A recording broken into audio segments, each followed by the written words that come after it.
시편 23편은 예수 믿는 사람들이 좋아하는 말씀이기도 합니다. 많은 성도들이 이 말씀을 외우기도 하고요, 또 찬양으로 부르기도 하고, 또 화폭에 담아서 그림으로 장식해서 그려놓기도 합니다.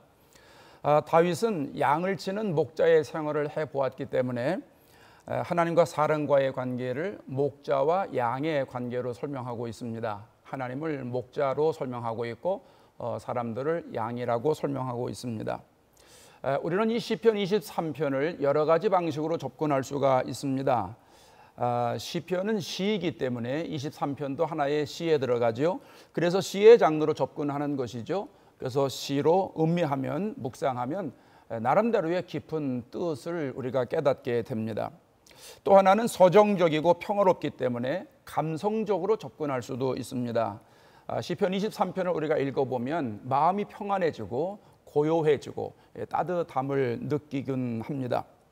또 하나는 영적으로 접근할 수도 있습니다. 성경은 하나님의 감동으로 된 것이기 때문에 이 말씀을 통해서 주님께서 우리들에게 주시는 메시지가 있습니다. 그것을 우리가 깨닫게 되는 것이죠.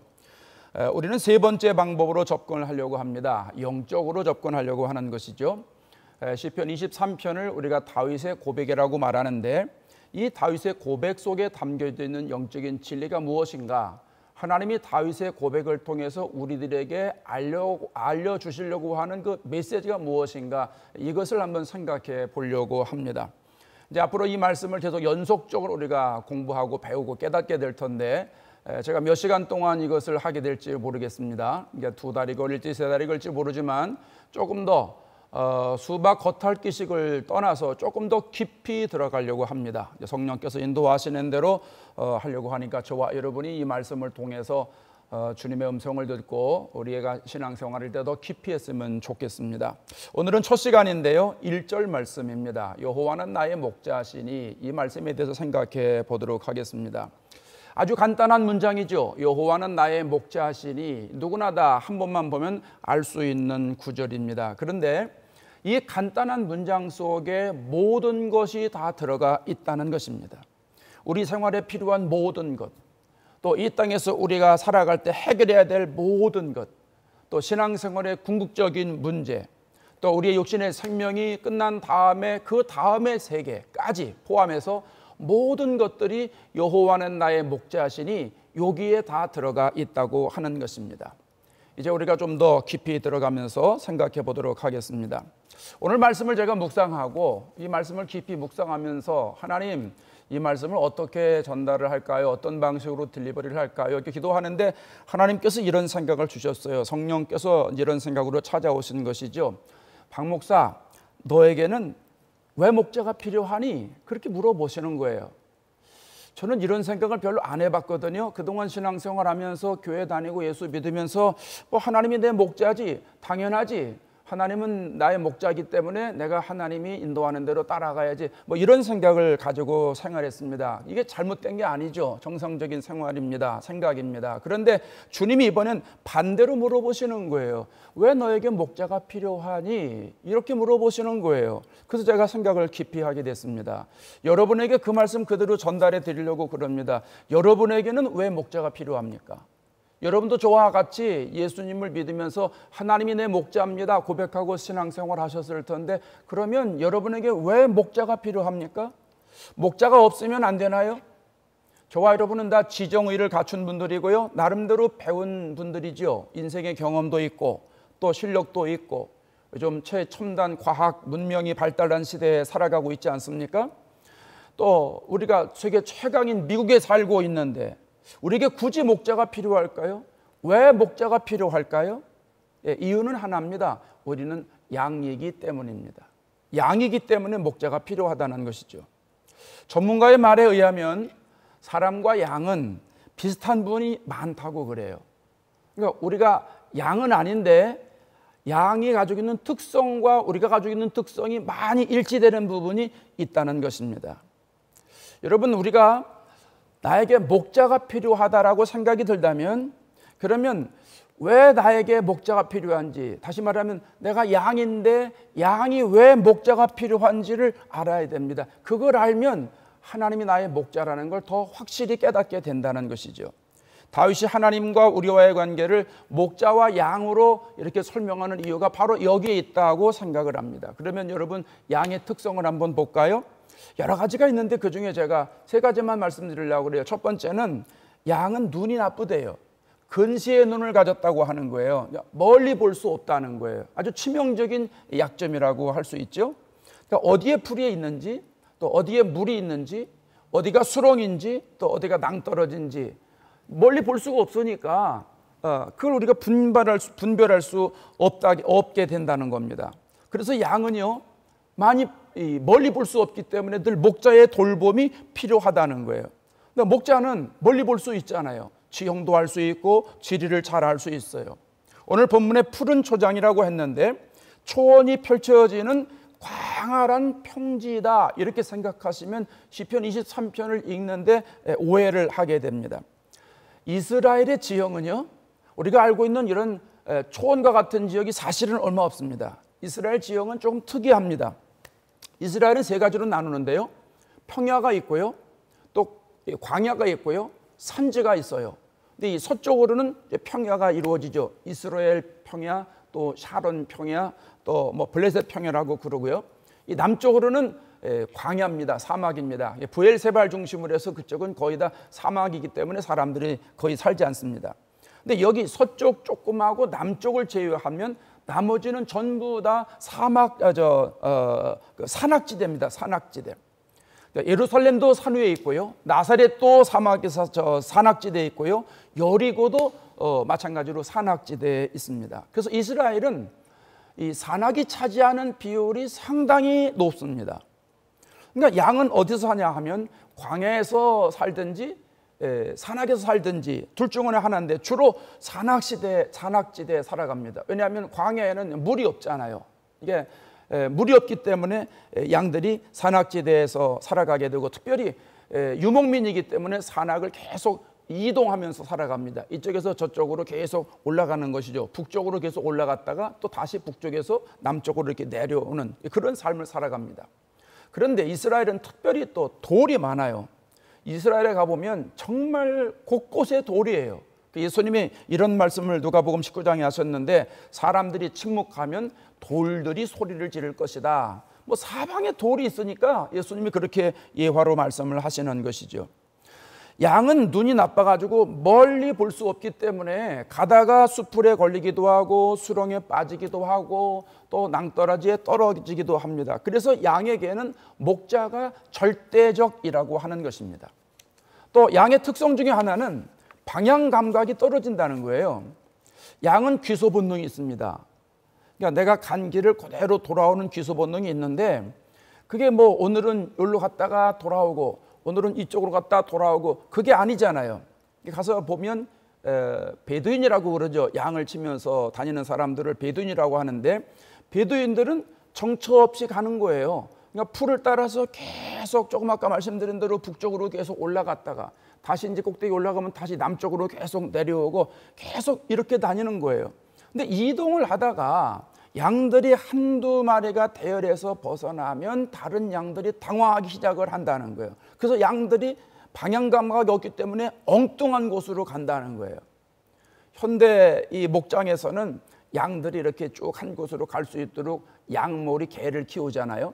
그래서 개들을 동원시켜 가지고 개가 가서 막 짖고 그러면 양들이 이제 그쪽으로 쭉 가게 되는데, 이 당시에는 양들이 이제 평지를 이동할 때에는 주인이 이제 목자가 제일 앞에 서고 그 다음에 양이 한 마리가 섭니다. 그 다음에 그 한 마리 뒤에 두 마리가 서고 두 마리 뒤에 이제 세 마리, 네 마리 이런 식으로 이게 삼각형 형식으로 이렇게 갑니다. 눈이 나쁘니까 양은 앞에 가는 양이 궁둥이만 보고 가는 거예요. 맨 앞에 있는 양이 리더 양격이 되는데 주인의 목소리를 듣고 주인 따라서 이제 계속 가게 되는 것입니다. 그러니까 양은요, 목자의 인도를 받아야만 살아갈 수 있어요. 목자가 없으면 양은 위험한 삶을 살아갈 수밖에 없다는 것이죠. 또 양은요, 새로운 사실은 고집이 세다는 거예요. 우리가 보통 양 그러면 아주 온순한 동물로 우리가 생각하기 쉬운데 의외로 고집이 세대요. 그래서 제멋대로 다닌다는 거예요. 그래서 어떨 때는 막 양도 화가 난다네요. 그러니까 양이 화가 나가지고 화를 못 이기면 다른 양을 막 들이받는다는 거예요. 때로는 목자까지도 들이받아가지고 목자가 양에 치여 죽는 일까지 생긴다는 거예요. 역사 기록에 의하면 중세기에 양치기들이 양에 치여서 죽는 일까지 생기니까 그걸 예방하기 위해서 양몰이 대회를 적극적으로 만들었다는 거예요. 그래서 훈련을 시키면서 어떻게 이제 양을 몰아야 되는지 이런 것들을 이제 보고 배우는 것이죠. 자, 이제까지 양의 특성을 우리가 살펴봤는데, 여러분 제가 처음에 말씀드린 대로 양과 사람의 특성이 일치되는 부분이 있다고 그랬잖아요. 비슷한 부분이 있지 않습니까? 자, 그러면 이번엔 사람의 특성을 한번 살펴보십시다. 이건 영적으로 접근한다고 그랬으니까 영적으로 한번 여러분 생각해 보셔야 됩니다. 그럼 사람은 어떤 특성이 있습니다? 믿습니까? 사람도 눈이 나쁘다는 거예요. 우리도 눈이 나빠요. 이게 시력을 얘기하는 게 아니에요. 눈이 나빠서 제가 안경을 썼는데 이 안경 쓰는 것 이런 걸 얘기하는 게 아닙니다. 흔히들 그러잖아요. 사람은 한 치 앞을 볼 수 없다고. 우리는 한 치 앞을 모른대요. 앞으로 어떻게 될지 미래를 모른다는 거예요. 인간이 만물의 영장이기 때문에 대단한 것 같은데요, 한 치 앞을 몰라요. 10분 뒤에 어떤 일이 벌어날지, 1시간 뒤에 어떤 일이 일어날지 전혀 모른다는 거예요. 오늘도 이랬으니까 내일도 이럴 것이다 예상하는 것이고 예측하는 것이지, 내일은 이런 일이 반드시 일어나고 이런 일이 반드시 일어나고 이렇게 확정적으로 얘기하지 못한다는 거예요. 어떤 분이 이번 주에 저한테 메시지를 보내왔어요. 목사님, 요즘은 밤새 안녕하세요 라는 인사가 형식적일 수가 없네요. 안녕하시죠? 이렇게 보냈어요. 이게 무슨 말이에요? 요즘 코로나 바이러스, 또 요즘 이제 지난주에 시위대들이 시위하고 또 본의 아니게 다른 사람들도 약탈하고 뭐 이런 일들이 생겼잖아요. 그래서 이제 며칠 동안 야간 통행 금지가 생기고 이랬잖아요. 그러니까 제가 한인타운에 사니까 걱정이 됐는가 봐요. 그래서 이제 메시지를 보낸 거예요. 예, 우리는 한 치 앞도 내다볼 수 없는 사람들입니다. 내일 일은 난 몰라요. 하루하루 살아요. 내일 일 난 몰라요. 우리는 내일을 알 수 없는 사람이에요. 히브리서 9장 27절에 뭐라고 그럽니까? 한번 볼까요? 한 번 죽는 것은 사람에게 정해진 것이요 그 이후에는 심판이 있으리니. 죽은 뒤에 하나님의 심판이 있다는 거 모릅니다. 죽은 뒤에 하나님의 심판에 가서 천국이냐 지옥이냐 이것이 결정되는데 그걸 무시하고 살아요. 몰라요. 많은 사람들이 하긴 내일도 모르는 사람들이 죽은 다음의 세계를 알겠습니까? 사람이 그렇게 연약하다는 것입니다. 또 사람은요, 방향 감각이 떨어져요. 우리는 방향 감각이 떨어져요. 나는 동서남북 이거 분명한데, 그런 걸 얘기하는 게 아니고요, 자신의 비전과 목표를 세우고 열심히 살아가는데, 잘 살아가는 것 같은데 사실은 내가 가야 할 길로 가지 못하고 엉뚱한 길로 갈 때가 많이 있다는 거예요. 사람들이요, 똑똑해서 전부 잘 사는 것 같고 그렇지만 사실은 어떻게 사는 것인지 잘 사는지 모르는 사람들이 의외로 많아요. 저 신학교 다닐 때 신학교 가면 다 읽는 책이에요. 에릭 프롬이 소유냐 존재냐 이런 책이 있는데 To have or to be 이런 책이에요. 신학생들이면 다 읽는 책이에요. 소유의 가치를 소중하게 여기는 사람이 있고 삶의 의미와 가치를 소중하게 여기는 사람이 있다는 거예요. 근데 세상 이 두 종류의 사람이 있는데 어떤 종류의 삶을 살아가느냐에 따라 그가 달라진다는 거예요. 근데 대부분의 많은 사람들이 소유형의 삶을 살아간다는 거예요. 소유에 집착하면서 살아간다는 거예요. 그래서 우리가 보통 그러잖아요. 돈이 많고 큰 집에 살고 그러면 저 사람 부자야, 잘 사는 사람이야. 이렇게 등식을 그냥 생각도 안 하고 등식으로 그냥 이야기하지 않습니까? 그러면 여러분 넓은 집에 살면 그게 행복한 겁니까? 물론 행복할 수도 있습니다. 또 돈이 많으면 행복합니까? 예, 돈이 행복을 갖다 주는 경우도 있습니다만은 절대적이지 않다는 거예요. 절대적이지 않다는 거예요. 사람은요, 소유형으로 살아가면 잘못 살아가는 거예요. 우리는 to be, being 모드로 살아가야지 그 사람이 잘 살아가는 거예요. 내 인생을 가치 있게 살아야 될 거 아니겠어요?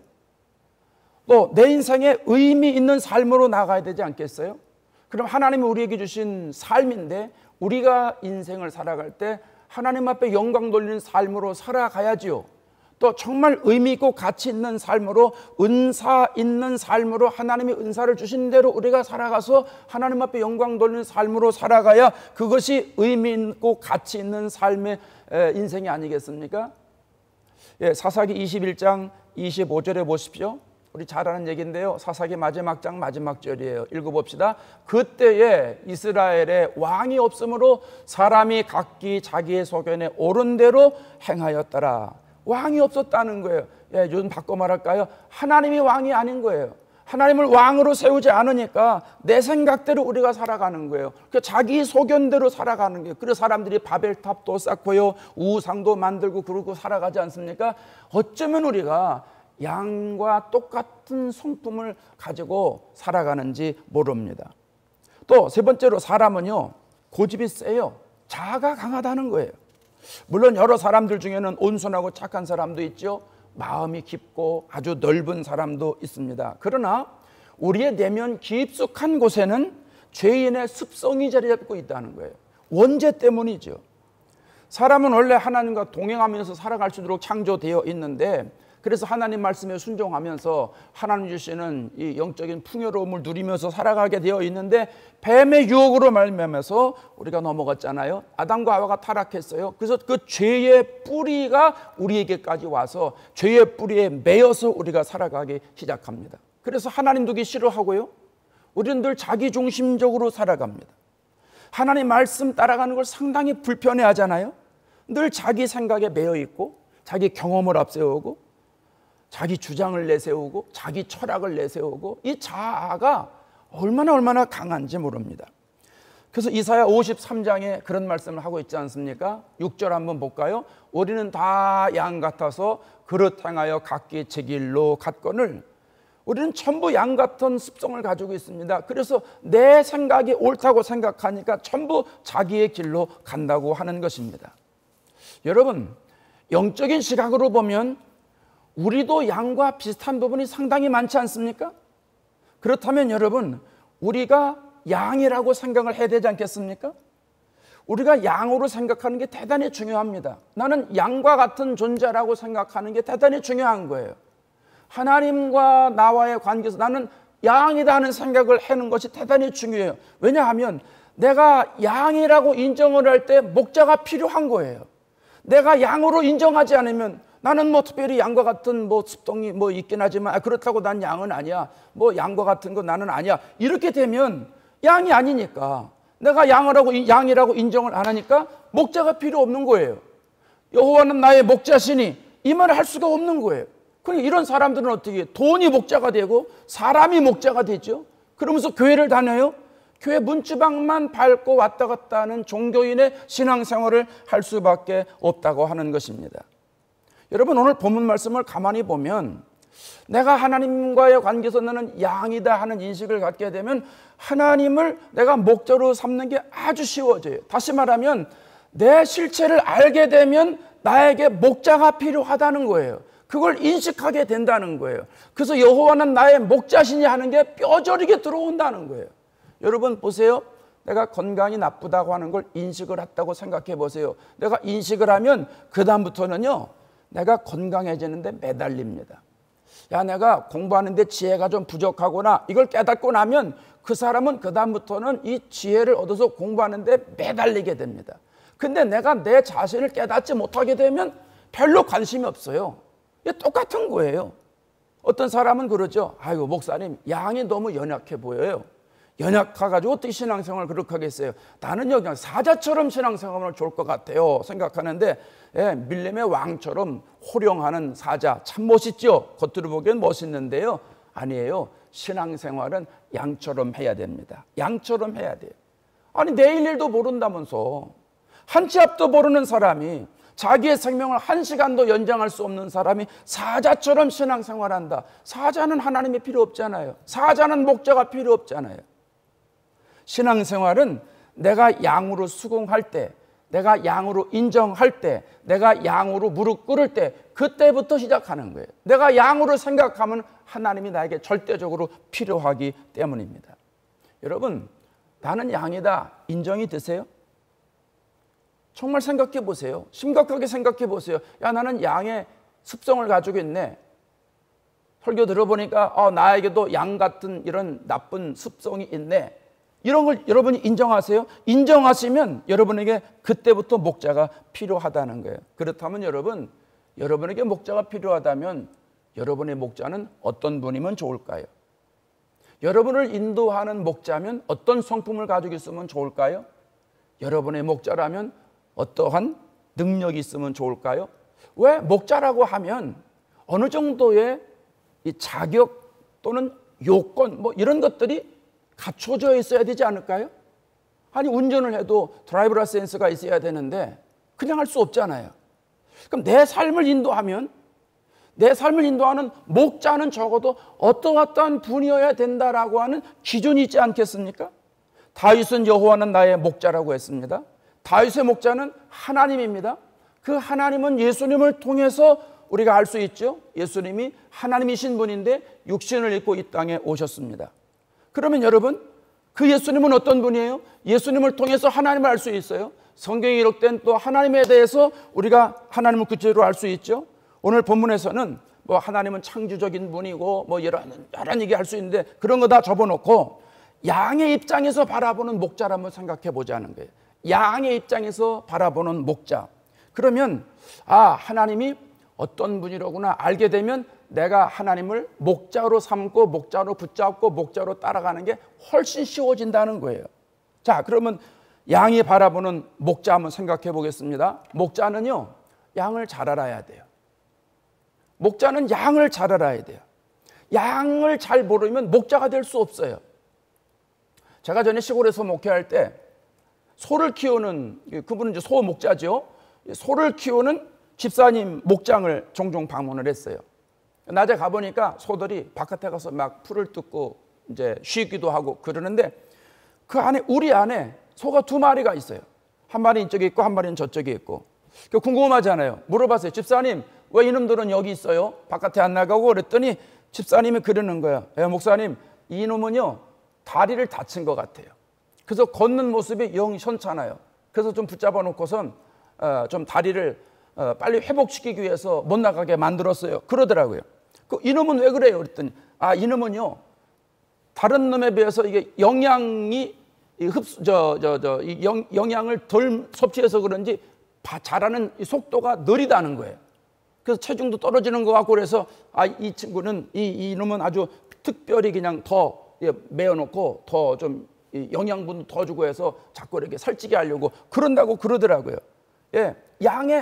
소의 한 마리 한 마리 특성을 전부 알고 있더라고요. 이 집사님은 소가 수십 마리 되는데도 전부 꿰뚫고 있어요. 그러면서 한 마리 한 마리씩 다 이렇게 관리하는 것을 보게 됩니다. 양을 키우는 목자도 마찬가지 아닐까요? 여러분, 여호와가 나의 목자라면 여호와는, 하나님은 나를 잘 알고 계셔야 돼요. 그런데 놀라운 사실은 하나님은 나보다 나를 더 잘 알고 계시다는 거예요. 하나님은 나보다 나를 더 잘 알고 계세요. 놀라운 사실이에요. 왜 그럴까요? 이사야 43장에 이렇게 말씀을 합니다. 43장 7절 한번 볼까요? 자, 내 이름으로 불려주는 모든 자, 곧 내가 내 영광을 위하여 창조한 자를 오게 하라. 그를 내가 지었고 그를 내가 만들었느니라. 아멘. 하나님이 만들었대요. 우리를 하나님이 지으셨다는 거예요. 인간은 하나님의 창조물이잖아요. 하나님의 형상을 따라 지음 받았습니다. 하나님이 나를 만드셨으니 얼마나 잘 알겠어요. 하나님이 나를 지으셨으니 나에 대해서 얼마나 잘 아시겠어요. 그러니까 하나님은 나를 인도하시기에 충분하신 분이에요. 하나님은 나를 이끄시기에 충분하신 분이에요. 내가 나를 인도하는 것과는 비교할 수 없을 만큼 하나님은 나를 잘 이끄실 수 있어요. 나를 너무 잘 아시니까. 시편에 가면 하나님이 나를 아시는 걸 이렇게 표현하고 있어요. 시편 139편 2절 한번 볼까요? 주께서, 시작, 주께서 내가 앉고 일어섬을 아시고 멀리서도 나의 생각을 밝히 아시오며. 하나님이 나의 앉고 일어나는 걸 아세요. 무슨 말이에요? 행동하는 걸 다 아신다는 거예요. 또 하나님께서 내 생각을 아신다는 거예요. 여러분, 내 생각 알면 다 아는 거죠. 내 생각 알면 다 아는 거예요. 복음서에 예수님이 가끔 그러셨어요. 그들의 생각을 아시고, 그들의 생각을 아시고. 예수님은 머리털까지 세신 분이에요. 사람들의 생각을 전부 다 꿰뚫고 알고 계시는 거예요. 여러분, 목자이신 분이 양의 모든 생각을 아신다면 목자가 되시기에 충분한 분 아니겠어요? 하나님 우리의 모든 걸 아세요. 생각하는 걸 아세요. 일어나는 걸 아세요. 움직이는 걸 아세요. 활동하는 걸 전부 아세요. 우리의 머리카락까지 전부 알고 계신 분이에요. 그분이 우리를 인도하신다는 거예요. 나의 목자가 되시기에 충분하신 분입니다. 또 목자는요, 두 번째로는 안전하게 인도해야 됩니다. 양을 안전하게 인도해야 되는 게 목자의 사명이에요. 그런 능력이 있어야 돼요. 일반적인 생각으로는 이스라엘은 사철 동안 푸른 초원이 이렇게 지속이 될 것 같아요. 그런데 이스라엘에 가보면 이스라엘은 여름과 겨울, 겨울과 여름 둘로 나눠집니다. 11월 달에서 3월 달까지는 이제 온대성 기후가 있어서 온화한 날씨가 되고 이때 이제 비가 옵니다. 그때 이른 비와 늦은 비가 이제 그때 오는 거예요. 비가 많이 오니까 이제 초목이 우성해지지 않습니까? 이제 초원이 펼쳐집니다. 4월부터 10월까지는요 열대성 기후입니다. 그러니까 덥고 건조합니다. 우리 LA 지역 날씨하고 똑같습니다. 그때는요 풀이 바짝 말라요. 그래서 그냥 온 천지가 다 누런 빛입니다. 그러니까 이스라엘의 지형은 평야는 적고 사막과 이 산악지대라고 말씀을 드렸잖아요. 그러니까 양을 키우기에는 아주 안 좋은 조건이에요. 양을 키우기 좋은 조건은 저 호주, 뉴질랜드 뭐 이런 데가 좋겠죠. 근데 이스라엘은요 초원이 있을 때보다 초원이 없을 때가 더 많습니다. 그러니까 더군다나 산악지대니까 이 산들이 차지하는 비율도 많고 또 돌도 많고 벼랑도 많다 보니까 이 양들을 안전하게 이끌 수 있는 그런 목자가 필요합니다. 그러니까 이런 여러 가지 지형 조건이 안 좋기 때문에 목자는 이 모든 걸 감안해서 양들을 안전하게 보호하고 이끌고 할 수 있는 능력이 있어야 된다는 거예요. 여러분, 하나님은 우리를 안전하게 이끄시는 분입니다. 예수님은 우리를 평안하도록 이끄시는 분입니다. 시편 77편에 가면 하나님이 이끄시는 걸 이렇게 표현하고 있습니다. 20절에 가면 주의 백성을 양떼같이, 양떼같이 이끈다는 것은 목자가 맨 앞에 서서 양을 인도하는 거예요. 그러니까 목자가 가는 대로 양들이 따라오는 것이거든요. 하나님이 맨 앞에 서셨다는 거예요. 그래서 모세와 아론의 손을 통해서 하나님이 맨 앞에 서시고 하나님이 백성들을 인도하셨다는 거예요. 여러분, 하나님은 이런 능력 있는 분이잖아요. 우리가 잘 아는 것처럼 광야 생활 40년 동안 불기둥으로 구름기둥으로 인도하셨잖아요. 또 예수님이 승천하시고 나서 성령을 보내주셔서 선한 길로, 진리의 길로, 생명의 길로 우리를 인도하시지 않습니까? 그래서 우리가 사망의 음침한 골짜기에 있을지라도 우리를 하나님께서, 예수님께서, 성령께서 의의 길로 우리를 인도하시지 않습니까? 예, 예수님은 우리를 이렇게 인도하시는 분이에요. 예수님이 요한복음 10장에 그러셨잖아요. 예수님이 오신 것은 생명을 얻게 하고 더 풍성히 얻게 하라는 거예요. 그러니까 우리가 풍성한 삶을 살아갈 수 있도록, 다시 말하면 우리를 푸른 초장의 삶을 살아갈 수 있도록 예수님 우리를 인도하신다는 거예요. 그런데 여러분, 더 기가 막힌 거는 예수님이 이 땅에서만 인도하시는 게 아니라 영원한 길로 우리를 인도하신다는 사실이에요. 요한복음 14장 6절에 예수님이 고별 설교에서 이렇게 말씀하잖아요. 다 같이 읽어볼까요? 이거 중요한 말씀인데, 자, 한번 읽어보십시다. 예수께서 이르시되 내가 곧 길이요 진리요 생명이니 나로 말미암지 않고는 아버지께로 올 자가 없느니라. 아멘. 예, 예수님은 우리를 이 땅에서만 인도하시는 분이 아니라 영원한 생명으로 인도하시는 분이에요. 하나님께로 가는 길을 열어주셨다는 게, 내가 길이라잖아요. 내가 진리라잖아요. 생명이라잖아요. 하나님께 가는 유일한 길, the way. 그것이 예수님의 우리들에게 알려주신 길이라는 거예요. 그러니까 여러분, 하나님은 우리의 목자가 되시기에 충분한 분이에요. 예수님은 우리의 목자가 되시기에 우리 입장에서는 분에 넘치는 분이에요. 이런 놀라운 은혜가 있는 분이에요. 그 다음에 양의 입장에서 목자는요, 싸움을 잘해야 돼요. 싸움에서 이겨야 돼요. 팔레스타인의 목자는요, 밤낮으로 양들과 함께 지냅니다. 우리를 만들어 놓고 양들을 우리에 집어넣고 자기는 방에 가서 자고, 이런 게 아니거든요. 베두인은요, 낮에는 푸른 초장으로 인도해서 양들이 마음껏 뜯어 먹을 수 있도록 보호하고 저녁이 되면 이리의 공격을 막아내야 돼요. 울타리도 없어요. 담장도 없어요. 그냥 양들이 모여서 밤을 지내는 거예요. 근데 밤에 이리들이 오지 않습니까? 공격하러 들어오지 않습니까? 먹이를 찾으러 들어오지 않습니까? 그러면 이겨내야 돼요. 양은 힘이 없으니까 그냥 먹혀가니까 목자가 그 이리들과 싸워야 된다는 거예요. 이리에게 양을 뺏기면 그건 목자로서의 자격이 없는 것이죠. 자격에서 실격하는 거예요. 그러니까 목자는 밤낮 없이 양들을 지키면서 많은 외부의 공격으로부터 보호해야 돼요. 그 모든 싸움에서 무조건 이겨야 돼요. 무조건 이겨서 양들을 보호해야 될 책임이 있다는 거예요. 다윗이 이걸 잘했잖아요. 다윗이 양을 키우다가 나중에 전쟁터에 나가서 사울 앞에 가서 이렇게 얘기를 합니다. 사울 앞에 가가지고 사무엘상 17장에 가면 이렇게 말합니다. 한번 볼까요? 다윗이 사울에게 말하되 주의 종이 아버지의 양을 지킬 때에 사자나 곰이 와서 양떼에서 새끼를 물어가면 따라가서 그것을 치고 그 입에서 새끼를 건져내었고 그것이 일어나 나를 해치고자 하면 내가 그 수염을 잡고 그것을 쳐 죽였나이다. 다윗에게 있어서 목자의 자격을 보지 않습니까?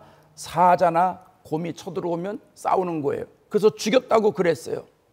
또 하나님이 사자의 발톱과 곰의 발톱에서 나를 건져주셨다 이렇게 고백을 하는데 자기가 자기 힘으로 했다 그건 아니죠. 하나님이 힘을 주셔서 그걸 이겼다. 하나님이 역사하셨다. 이걸 이야기하는 것입니다. 여러분, 예수님은요 세상을 이긴 분이에요. 내가 세상을 이겼노라 말씀하잖아요.